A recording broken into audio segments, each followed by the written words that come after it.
교회를 살리는 하나님의 방법이라는 제목으로 말씀을 보겠습니다.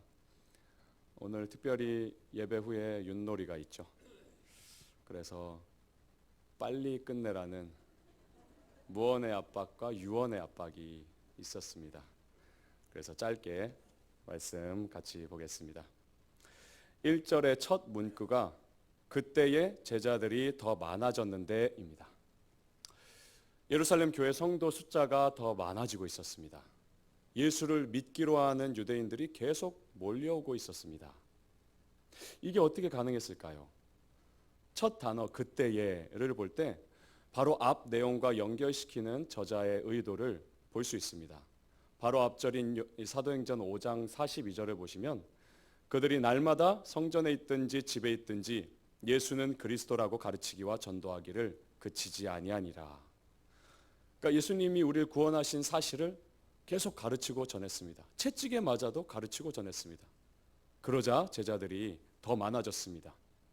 하나님의 은혜였죠. 우리는 단지 씨를 뿌리지만 하나님이 부흥케 하시고 열매를 맺게 하십니다. 그런데 이때 한 가지 문제가 생깁니다. 사람이 늘자 문제가 생깁니다. 우리도 사람이 늘어날 때 더 조심하고 깨어 기도해야 합니다. 사람이 많아지면 문제도 더 많아지는 것은 자연스러운 것입니다. 하지만 문제의 경중에 따라 교회를 뒤흔들 수도 있습니다. 오늘 본문의 문제는 심각한 문제였습니다.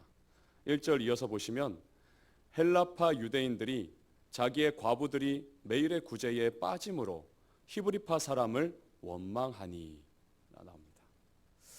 예루살렘 교회는 처음 개척 멤버들이 다양한 출신들이었어요. 사도행전 2장에서 성령이 오셔서 3,000명이 회개하죠. 이 사람들의 출신이 지중해 여러 나라로 다양했습니다. 유대인은 유대인인데 재미교포 2세, 3세처럼 쓰는 말이 달랐어요.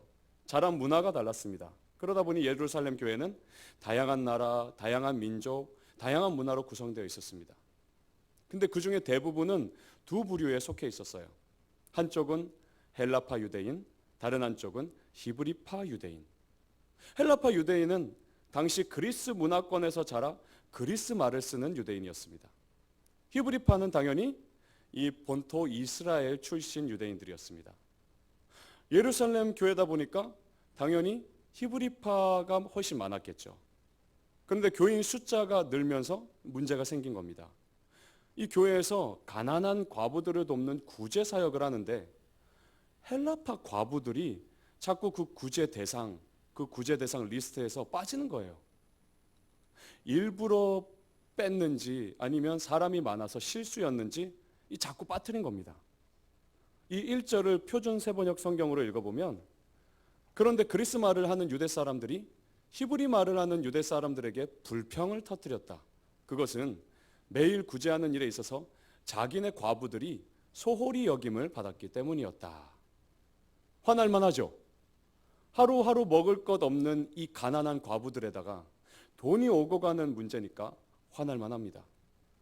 그런데 단순히 이 문제 때문이 아니라 그동안 쌓인 갈등이 터져 나온 것입니다.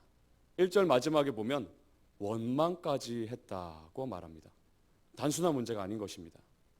여러분, 구제는 하나님의 선한 사업이잖아요. 더구나 그들은 그냥 모인 무리가 아니라 제자였다고 1절에 나옵니다. 예수 잘 믿는 제자들이 구제라는 값진 일 하다가도 이런 갈등과 원망의 문제가 생길 수 있습니다. 심각한 일이었어요. 우리도 그렇습니다. 교회 일 하다가 갈등과 원망 생길 수 있습니다. 선한 일 하다가도 갈등의 골이 깊어지기도 합니다. 이 문제를 그냥 놔두면 교회가 갈라질 수도 있었습니다. 그래서 12사도가 곧바로 나섭니다. 2절에서 4절, 12사도가 모든 제자를 불러 이르되 우리가 하나님의 말씀을 제쳐놓고 접대를 일삼는 것이 마땅하지 아니하니 형제들아 너희 가운데서 성령과 지혜가 충만하여 칭찬받는 사람 7을 택하라. 우리가 이 일을 그들에게 맡기고 우리는 오로지 기도하는 일과 말씀 사역에 힘쓰리라. 이 갈등과 원망이라는 심각한 문제 앞에서 이 사도들은 먼저 영적 우선순위를 정합니다. 뭐에 집중해야 하는지 보여줍니다. 가난한 사람을 돕고 이웃을 구제하는 일은 하나님이 기뻐하시는 중요한 일이었어요. 하지만 하나님의 말씀을 제쳐두고 구제하는 것은 마땅하지 않다고 합니다. 예루살렘 교회가 가장 중심에 둘 것은 말씀을 가르치고 전하는 것임을 천명한 것이죠. 여러분, 우리 교회도 많은 사람이 함께 신앙생활하면서 갈등과 원망이 생길 수 있습니다. 더구나 그냥 인간적인 여러 일들이 아니라 예배 준비, 식당 봉사, 셀 모임 이런 좋은 일 하다가도 이럴 수 있습니다. 그때 우리는 먼저 말씀 앞에 엎드려야 합니다. 더 열심히 예배에 마음을 쏟아야 합니다. 그때 성령께서 말씀의 능력으로 이 관계의 문제들을 해결해 가실 것이고 교회를 살리실 것입니다.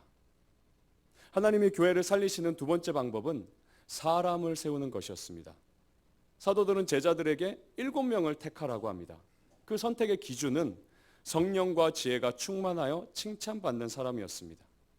지금 헬라파, 히브리파 간의 갈등과 원망의 문제 앞에서 한쪽 팔을 밀어주는 발언이 아니었습니다. 오직 하나님 앞에서 성령과 지혜가 충만하냐, 또한 사람들 앞에서 칭찬받는 사람이냐, 이게 기준이었습니다. 그런데 이 말을 들은 제자들의 결정이 놀랍습니다. 5절, 온 무리가 이 말을 기뻐하여 믿음과 성령이 충만한 사람 스데반과 빌립과 브로고로와 니가노르와 디몬과 바메나와 유대교에 입교했던 안디옥 사람 니골라를 택하여, 지금으로 치면 공동의회를 열어서 7명의 집사를 투표로 세운 것입니다. 이 7명의 공통점은 믿음과 성령이 충만한 사람이었어요. 그런데 이 결정이 놀라운 것은 7명 모두 헬라파 유대인이라는 점입니다. 7명의 이름은 모두 헬라식 이름입니다. 스데반, 빌립부터 마지막 니골라까지 모두 헬라식 이름입니다. 물론 학자들에 따라 이견도 있지만 대부분이 이 7명이 모두 헬라파 유대인이라고 봅니다. 여러분, 당시 교회 내에서 이 소수였던 헬라파에서 집사가 모두 선출된 것입니다. 기득권을 잡고 있던 히브리파 사람들이 자기의 기준을 버리고 기득권을 욕심내지 않고 사도들의 기준에 따른 것입니다. 사도들을 통해 주신 하나님 말씀을 따른 것입니다. 만약 히브리파 사람들이 자기를 원망하던 헬라파 사람들 배척하고 기득권 유지하려 했다면 예루살렘 교회는 두 개로 갈라졌을 것입니다. 하지만 성령께서 그들 마음에 역사하셨어요. 갈등이 고조되고 원망하던 마음을 눈 녹듯 녹아내리게 하셨습니다. 그렇게 세워진 7 집사를 통해 구제 사역이 다시 활기를 얻고 교회는 더 부흥하게 되었습니다. 우리 교회가 하나님 은혜로 날로 부흥하고 세워져 감이 참 감사합니다. 하지만 이럴 때일수록 우리 안에 갈등과 원망, 미움과 비판을 조심해야 합니다. 성령 충만했던 예루살렘 교회도 과부를 돕는 선한 일 하다가 원망의 마음이 생겼습니다. 우리도 선교, 예배, 구제, 식당 봉사, 또 이따 있을 윷놀이 이런 모임을 하다가도 이런 일이 생길 수 있습니다. 사람이 모이다 보니 어떤 파벌 신경전도 벌어질 수 있습니다. 이때 우리는 오늘 말씀이 주는 두 가지 방법을 기억해야겠습니다. 먼저는 영적 우선순위를 세워 하나님의 말씀이 이 문제에 뭐라 하시는지 귀 기울이는 자세. 당시 사도들처럼 지금 우리 교회 지도자로 세우신 담임 목사님 등을 통해 전해지는 말씀 앞에 엎드릴 때 다른 모든 교회 일도 원망이 아닌 은혜로 진행될 것입니다. 둘째는 사람을 잘 세우는 것입니다. 여러분, 회사도 학교도 심지어 동아리나 동창회 모임도 아무나 세우고 감투 씌우지 않습니다. 사람을 잘 세우는 것이 모임의 뼈대가 됩니다. 히브리파와 헬라파가 서로 갈등이 심각해지고 원망까지 하게 됐지만 7 집사를 세우는 일에 마음이 하나가 되었습니다. 성령께서 각각의 마음을 움직이신 것입니다.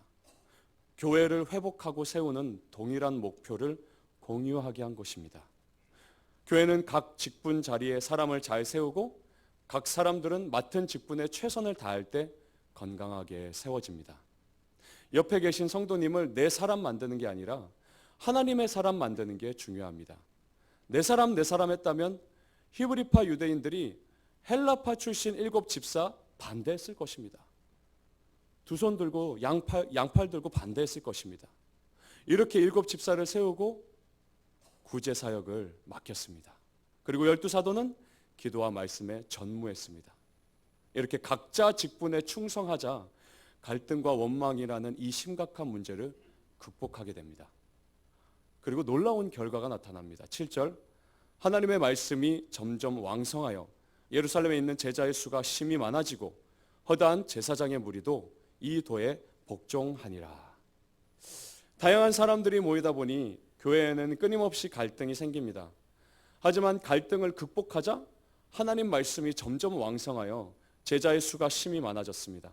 허다한 제사장의 무리도 이 복음을 믿게 되었습니다. 우리 교회가 이렇게 세워지고 이렇게 살아나기를 바랍니다. 이런 말씀의 능력이 왕성해지기 위해 우리 안에 혹여나 지금도 아니면 이후에 있을 갈등과 원망의 관계가 회복될 수 있도록 하나님의 능력과 성령의 역사하심으로 회복될 수 있도록 우리가 깨어 기도하길 주님의 이름으로 축원합니다. 기도하겠습니다. 하나님 아버지, 오늘 우리에게 함께 이 주일을 맞아 함께 모여 예배할 수 있도록 하여주셔서 감사합니다. 우리는 동일한 은혜를 받았습니다. 그것은 우리의 모든 죄가 사해지는 죄사함의 은혜입니다. 이렇게 동일한 은혜와 놀라운 그 동일한 사랑을 받았지만 하나님, 때로 우리의 마음은 동일하지 않고 나누어질 때가 있습니다. 분열될 때가 있고요. 하나님, 갈등과 심지어 원망의 마음까지 생기기도 합니다. 그러나 하나님, 예루살렘 교회가 이 갈등과 원망의 문제 앞에서 하나님, 먼저 영적 우선순위를 정하고 말씀의 우선순위를 두고 말씀에 따라 교회 일을 할 때에 이 갈등이 없어지는 걸 보게 됩니다. 그리고 하나님, 주님이 주신 말씀의 기준에 따라 사람을 세우고 각자의 직분에 충성을 했더니 또한 이 갈등과 원망의 문제가 해결되게 되고 오히려 말씀의 능력이 흥왕하여 더 많은 제자들이 세워지는 것을 우리가 보게 되었습니다. 주님, 우리 연약합니다. 그래서 하나님을 믿고 따르지만 말씀대로 살려고 하지만 작은 일에도 갈등이 생기고 그 갈등의 감정의 골이 깊어지기도 합니다. 하나님, 우리 교회 안에 이런 문제가 생길 때에 주여 우리를 긍휼히 여기사 성령께서 우리에게 역사해 주셔서 우리 각자의 마음을 주님 어루만져 주셔서 갈등에 높아진 마음이 눈 녹듯 녹아내리게 하여 주시옵소서. 말씀 앞에 설 때에, 말씀 앞에 엎드릴 때에 그 말씀이 나의 그 갈등의 어려운 마음, 그 감정을 어루만지실 때에 그 말씀에 순종하며 그 말씀이 나를 치유하시고 회복하시며 우리 안의 모든 관계를 회복하시는 그 놀라운 말씀의 능력의 역사를 목도할 수 있도록 하여 주시옵소서. 아버지 하나님, 또한 너무나 귀한 직분자들을 우리 교회에 세워주셔서 감사합니다. 앞으로도 우리가 사람을 잘 세워서 하나님 말씀의 기준에 따라 이 사람들을 세워감으로 하나님, 우리가 각자의 이 직분에 충성하게 하여 주옵시고 그럴 때 우리 교회가 우리 한 사람 한 사람이 기둥이 되어서 견고하게 견실하게 세워져가는 은혜를 우리 설린교회에 허락하여 주시옵소서. 예수님의 이름으로 기도합니다.